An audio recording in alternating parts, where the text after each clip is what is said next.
Well, hello there, everybody. Happy Veterans Day, November 11th, 2021. Peter Greenberg here with our global travel update on Facebook Live from one or two of you guessed where we were coming from, Seville in Spain, one of my favorite cities. Such great history here, such great food here.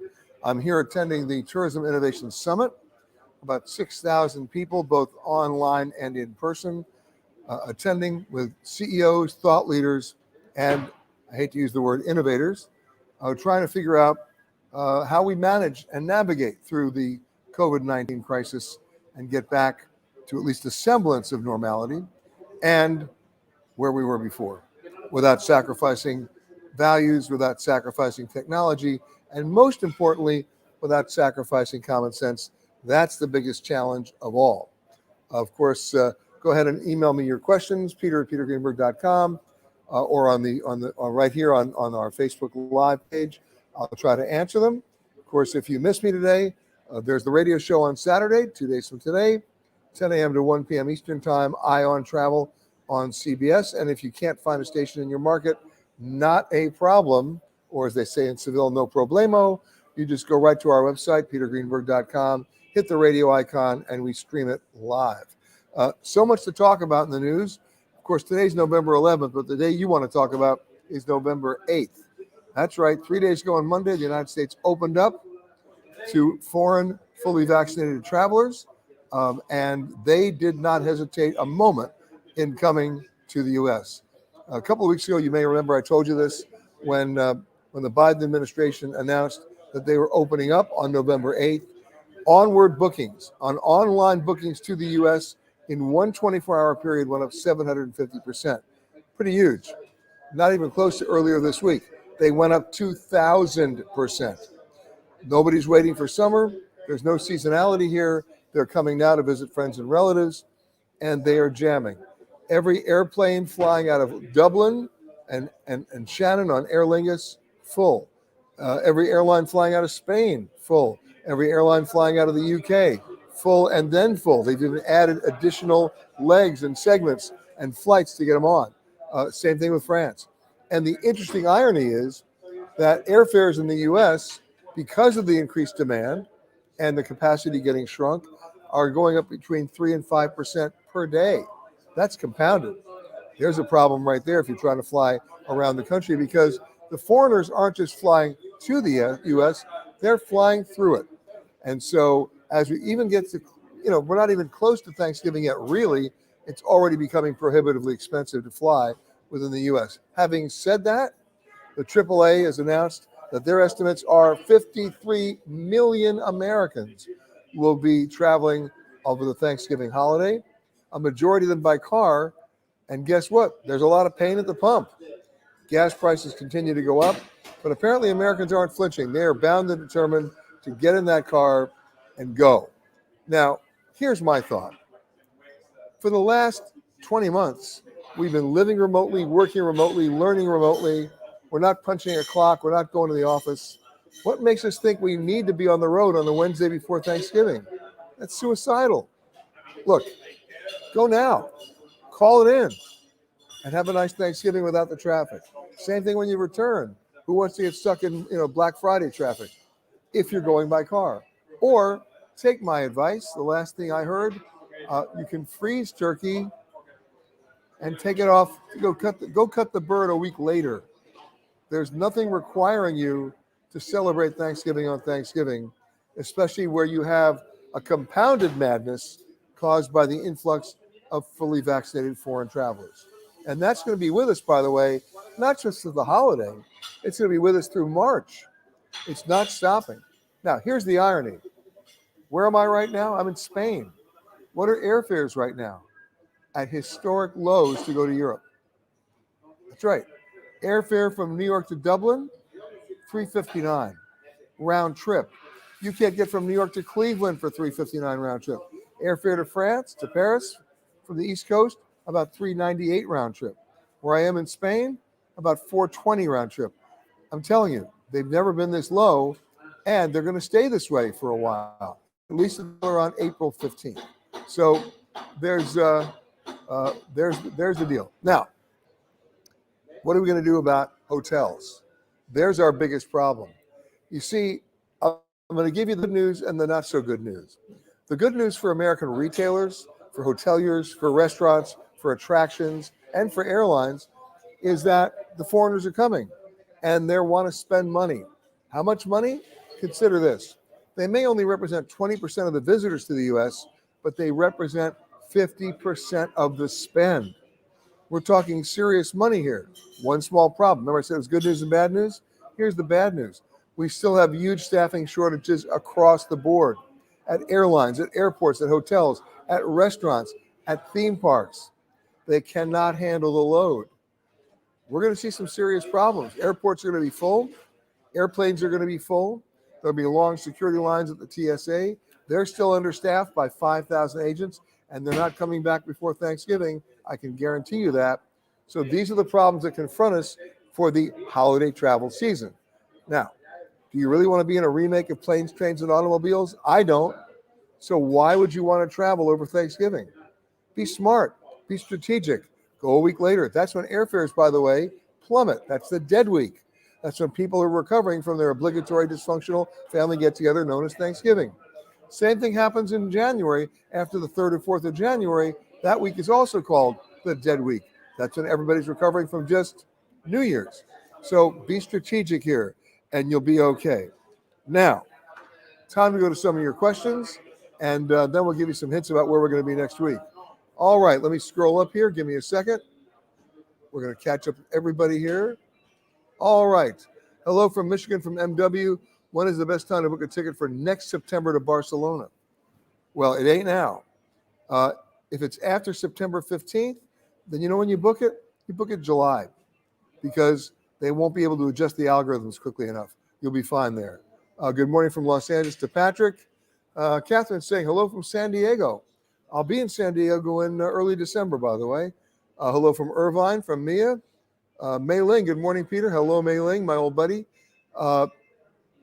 Greetings from Seville. Yes, Charles Mardix. Buenos dias, Senor Peter. Nice to see you, Charles. Hello from Algeria. Now, there's a country we haven't heard from in a while. All right, are you in Algiers? Okay. Let's keep going here. Hello from Kansas City, Missouri. Thanks for your tip for using Uber in Berlin. It worked, didn't it? Here's one from Sharon. Sent my passports to renew on October 8th and received them back on November 9th. Bingo. Things are getting better. I have no idea why or how, but don't question it. Be happy you got them back. There's still a backlog, by the way. Stephen wants to know if I'm now a professional wine taster. No, I'm sitting here in the lobby restaurant of the NH Hotel here in Seville, and it's my collection. You like it? Okay. Okay. Greetings from Rwanda, my good friend Peter. Tuning in from Minnesota, we have that from Deb. Hello from Burbank, from Sharon. Emma says, very good morning. Emma, right back to you. Aloha from Bayshore, Long Island, the other capital city in my life, from our friend Raymond Dixon. April says, good morning, Peter. Seville, the best time to go in January?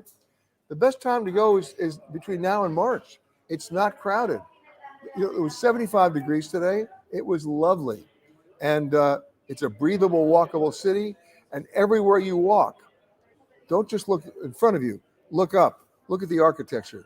They've preserved it. It's amazing. Okay. Joy Daniel said, hi, Peter. Friend leaving for Dubai this coming Sunday. The flight is 10:40 p.m. Sunday night. Got their PCR test this morning at 9 a.m. Was this too early to have the test? Yeah, it is. They take this seriously. Get it done tomorrow. Then you'll be okay. Okay. Here we go from Tina Marie. Hello from Las Vegas. Okay. Susie saying our trip to Eastern Europe on Viking. Great, no COVID issues. Viking does a great job. Robin DeCarlo, hello from Williamsburg, Virginia, but still in Hawaii for 1 week.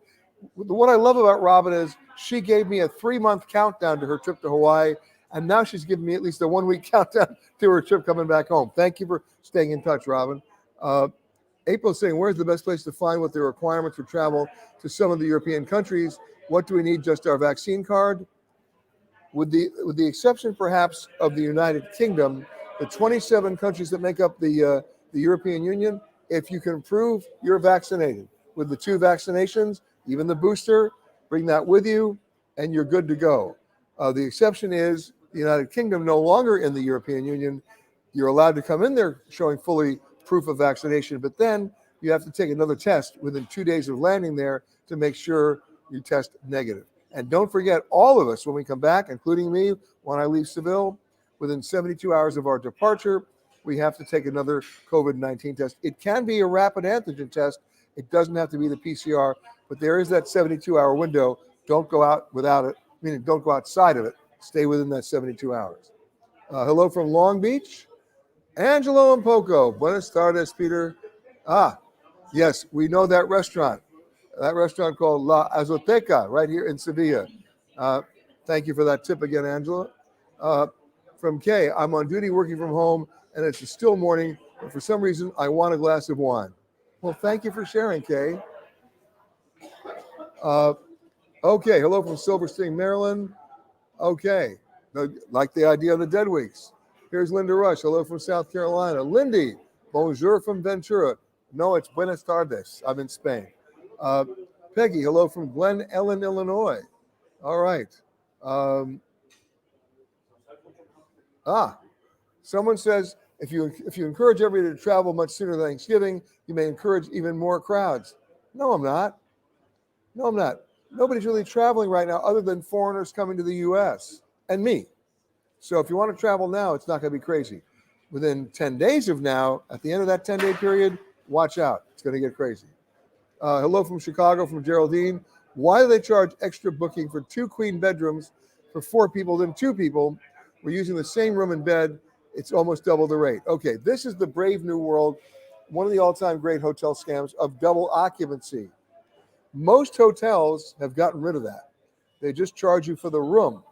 They might put a limit on the number of people in the room, like 3. They don't want to make it a Marx Brothers movie, but very few hotels now are charging you for the number of people in the room, whether it's 1 or 2. They're just going to assume it's going to be 2, right? I'd love to know the name of that hotel.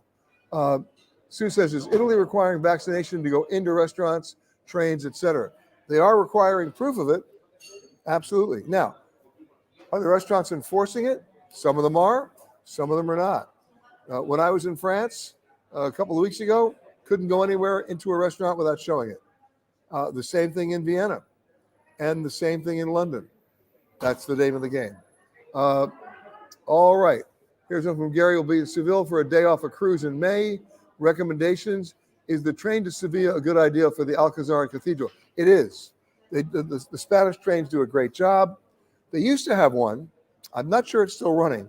What a great train it was. It went from Sevilla all the way to Malaga. It was called the Andalusian, I pronounced it right, the Andalusian Express. Wonderful, sort of a miniature blue train or a miniature Orient Express. Okay, Bill's coming to me from North Bethesda, Maryland. How is your immigration experience coming into Spain? We were at Barcelona airport in October and it was in chaos. 3 passport desks out of 11 were staffed. You know, that was my speech that I gave today at the summit. Countries are not being entrepreneurial in terms of first and last impressions. What's your first impression of a country? It's passport control. What's your last impression of a country? Passport control. What do countries care the least about? You at passport control. I was in Lisbon the other day. 16 different inspection stations, only 2 manned. Ridiculous. Because all the planes come in at the same time. And by the way, it's not a surprise like, oh, hello, we just landed. Schedules are published. Planes land at certain times. The people who are supposed to be doing this are not adjusting for obvious schedules. The Minister of Tourism doesn't control immigration and passport control. That's another minister. These ministers need to talk to each other to realize it's not about what things cost, it's about what they're worth, right? Incentivize the people there to do a better job. In fact, the faster I clear immigration and passport, the faster I can spend my money. Get it? Okay. I will tell you, though, coming into Spain the other day was not difficult. Coming into London the other day was remarkably easy versus the last time I was there a month ago when the waits were 4.5 hours. They opened up the e-gates at passport control. And if you get steered into one at Heathrow, you just show your passport or your ticket, gate opens up, you're done. They don't even stamp the passport anymore. Wow. Okay. Terry says, hello from Madison. I know I'm splitting hairs, but the U.S. requirement for a negative COVID test is 3 days when returning from overseas, not 72 hours. It's a slight but favorable difference. You really want to test that with some overzealous counteragent? Really? Get it done within 72 hours. Trust me on this. Okay. Okay. And Gene says, hello from Tulsa, Oklahoma, one of America's best underrated cities in terms of culture, music, food, history, Route 66. And of course, let's not forget Woody Guthrie. All right, let's go to it's time to go to the photo of the week. Let's do it. We're going to put it up. Here it comes. Anybody want to tell me where this was taken? Congratulations to William Holmes. Any guesses? All right. It's from the Hindu Festival of Light in Rajasthan, in India. And William tells me that the Pushkar Fair is, among other things, a giant livestock exchange that involves massive numbers of horses, camels, and cattle, and a sea of humanity. This particular horse, perhaps wisely, is refusing to cross the tiny stream of effluent, something the animal could easily step over. Its handler is attempting to regain control, which he eventually accomplished. As William writes, traveling with National Geographic, we saw many amazing things at Pushkar, but nothing like this. William, again, congratulations on the photo. If you got a photo that you would like to have considered as our photo of the week, you know what to do. Just send it in. Peter@petergreenberg.com. We'll consider it. And if it's interesting like William's, with an interesting story, remember to include the story of where you were and how you got the shot. We'll put it up on screen. Thank you again, William. All right, let's go to some of the questions you sent in. Eli says, I thought I saw something about United no longer flying to certain destinations. What hubs did they get rid of? They got rid of no hubs, but they are stopping flying to certain cities in the Midwest and in the Northwest, or actually like places in Wyoming. I will get you that list. It's only 4. And of the 4, they pulled out of maybe 2 or 3, but they've reduced on 1. They're realigning their fleet, as all the airlines are doing based on what we discussed last week. Remember what the airlines did. They got nuts. They overscheduled their airline. They added dozens of new routes they literally and physically could not support. Throw in a little bit of weather or a computer problem, and the system crashes. That's what happened at Spirit a couple of months ago. That's what happened at Southwest a couple of weeks ago. And that's what happened on American 2 weeks ago. What are the airlines doing now? They're doing some surgical triage. They're preemptively removing some planes from the schedule entirely, or they're canceling some flights a couple of weeks ahead. So check with the airline to see that your flight is actually still on their schedule.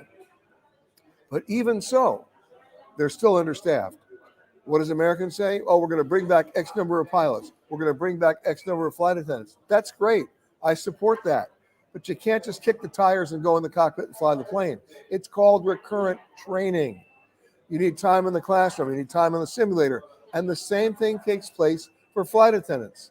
So will they be up to regular staffing numbers that date back to 2019 by Thanksgiving? Absolutely not. We're in for a little bit of a rough ride, guys. Now, the TSA, understaffed by 5,000 people before the pandemic. They're not going to be back in sync at all. 40% of them are still not vaccinated. Now, they're going to get a little bit of a pass here because the DHS doesn't want to put people on permanent leave right before Thanksgiving. So they'll still be working, but the numbers are still not strong enough to handle the numbers that are of the people who are flying. So you know what to do. Get out that early and do it earlier than you thought. This, by the way, is where Clear comes in at major U.S. airports. I happen to love Clear. Why? There are 2 things that work out there. Global Entry, which is the government program, and Clear, which is a privately funded company that gets you to the front of the line of what? Pre-check. Have you seen some of the pre-check lines? They're almost as long as the regular lines to secure clearance. So what I do, I go to the Clear line, and what do? They march me, or anybody else who's a member of Clear, once you clear the biometric read, to the front of the pre-check line. It's a great deal, and it works. All right, here's one from Sherry. If a family of 4 wants to travel from Chicago to Fort Myers during the Christmas holiday by flying, What are your suggestions for the lowest fares? All right. Now remember, you're only asking me for the lowest fares. You're not asking me for my favorite flights or my most comfortable flights. But if you're just being driven by fares, there are nonstop flights on Spirit from Chicago to RSW, right? That's Fort Myers. That's the airport for Naples. That's Fort Myers. Check it out. I've seen fares right now, if you book it, as low as $91 per person. So, and those fares are only going to go up. Remember, for every day you procrastinate, they increase 3 to 5%. All right, here's one from Linda. If you have a copy of your vaccine card on your phone in the form of a picture, is that also accepted instead of the physical card? I'm going to give you a qualified yes. I've seen it accepted. They do want to match it against your passport or other physical government-issued ID. But most of the time, I've seen it accepted. But honestly, want to keep it on your phone? Go, be my guest. But please carry a physical copy of it with you as well. If your phone battery dies, you're going nowhere.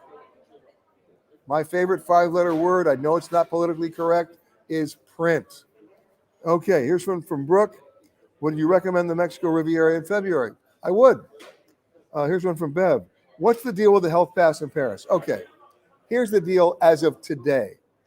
The European Union has a COVID pass that is issued by any one of their 27 countries, maybe, right? Because France has their own. So who's recognizing what? Who knows? Can you cross easily between the borders of these 27 European Union countries? Not necessarily. Who's recognizing the pass? Who's verifying it? Who's certifying it? Who's making sure it's even readable? Not to mention not forgeable. Your vaccination cards, your physical vaccination cards from the CDC, that's still being recognized. That's what got me into Spain. That's what got me into Paris. That's what got me into London. That's what got me into Dublin. All right, here's one from Lorraine. Will Clear be extending their staff hours for red-eye flights? I don't know the answer to that. I'm going to ask them. They should. Look, here's the real deal here. If I become a member of PreCheck, or I join Clear, or I join Global Entry, each of those entities requires me to pay some money, and they're valid for X number of years. They don't tell me it's only good between 9 and 5. I paid for the service when I arrive at an airport or when I'm departing from an airport. So Clear, PreCheck, and Global Entry should be available 24/7. Otherwise, they're not telling you the truth when you join. Here's one from Tom. Do I think there'll be a vaccine mandate for domestic travel? Here's what I think. There will be a domestic vaccine mandate, but it won't be one from the government. Remember, that's in the courts right now. Remember, the government said to all these companies with more than 100 employees, if you don't get them vaccinated by December 8th, they go and you lose your federal contracts. Well, those companies sued.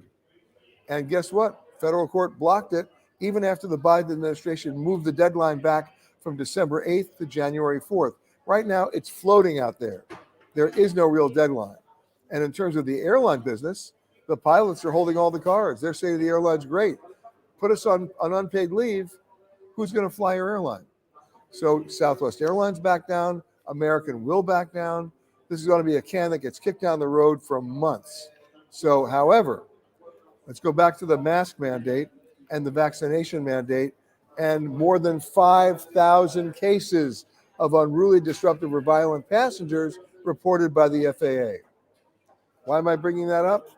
Because we're going to see, we've already seen it overseas with 2 airlines, the Czech Republic and also Qantas in Australia, that are saying, and we've seen it in Canada.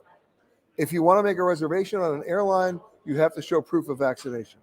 That means you're going to have 100% vaccination compliance by airline crews, by airline staff, by cockpit crews, and by passengers. Once you achieve that, wait to see how fast those mask mandates get thrown out with 100% compliance. But until we have that, we're going to be wearing the masks for quite some time. Currently, the mask mandate is set for a decision on January 18th. My guess is on January 10th, they're going to extend it through April. Wait and see. Okay, here's one from Rochelle. What's the typical cost for an African safari? How and where can I do one on a budget? There is no typical cost for an African safari, just like there's no typical cost for an automobile. It's about how many bells and whistles you want, how much style you want to travel in or not, how many different animals you want to see, how many different countries you want to make happen on that one safari. So I'm afraid I can't give you one answer, but I will tell you there's some great operators out there. And, we get this question all the time about solo travel and people being abused because they don't have a partner to travel with.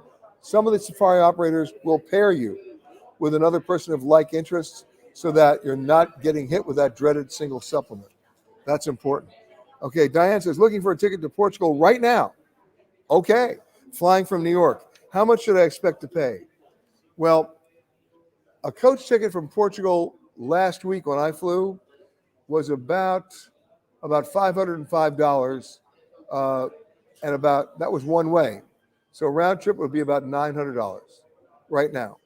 But remember, as more and more foreigners are coming to the U.S., that creates a gap.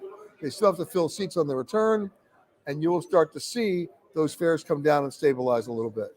Let me scroll back up here and say hello to a few more people. Hold on. Another San Diego hello. I'm going down here to see I didn't miss anybody. Stay with me here. Okay, another South Carolina hotel. Hello. All righty here. Let's see. Geraldine says the Swiss hotel in Chicago. That's the hotel that was charging you double the rate for 4 people. Okay. Now I see it. Now you've made yourself clear. This isn't based on double occupancy.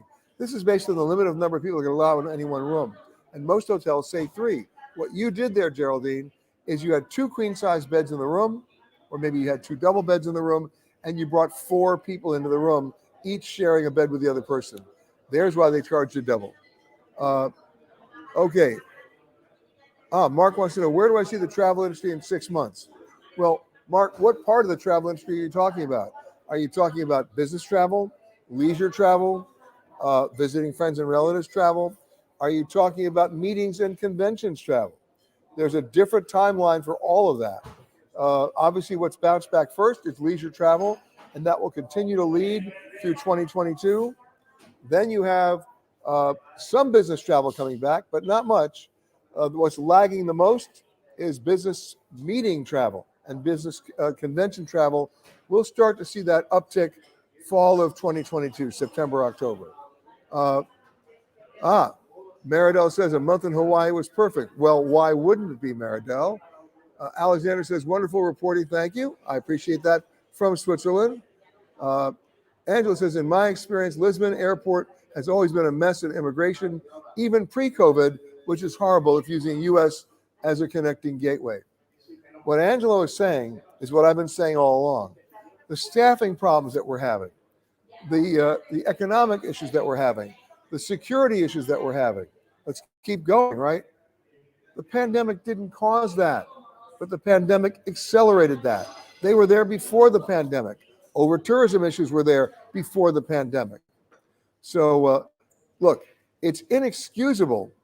I'm sorry, I love Portugal, but I'm sorry, it's inexcusable for them not to solve their passport control problem. It's a problem. It's a problem in Buenos Aires. It's a problem in London. It's a problem in at least 60 airports that I know of that pride themselves on being advanced, technologically savvy, and open to travel. It's a total disconnect. They should be ashamed of themselves. Colleen, hi from Reno. We just touched down so I can watch the rest of your show. Well, I'm glad you landed for me. Okay. All right, here's one. I just did Tulsa. Couldn't agree more. That's from Lisa. Any other hidden gem favorites? A lot of them. That's what we do on our show Travel Detective on PBS, also appearing on Amazon Prime and Apple TV Plus. There's a shameless plug. We have a hidden gem in almost every episode of a destination. Plus, we do an expanded version of that as 1-hour specials called Just Hidden. What's on the air right now? Hidden Turkey, also Hidden Poland. And if you can't find it on your PBS schedule, just go to Amazon Prime, punch in either my name or the name of the show, and they'll all pop up. All right. Juice saying hello from Japan. Hello, Jew. Here's one from Fernando. I lived in Seville for 3 years and went back multiple times. I can't see your video. Okay. I hope everybody else can see the video. All right. Let's keep going here. When is a good time to buy a ticket to Barcelona? I think we did that answer already.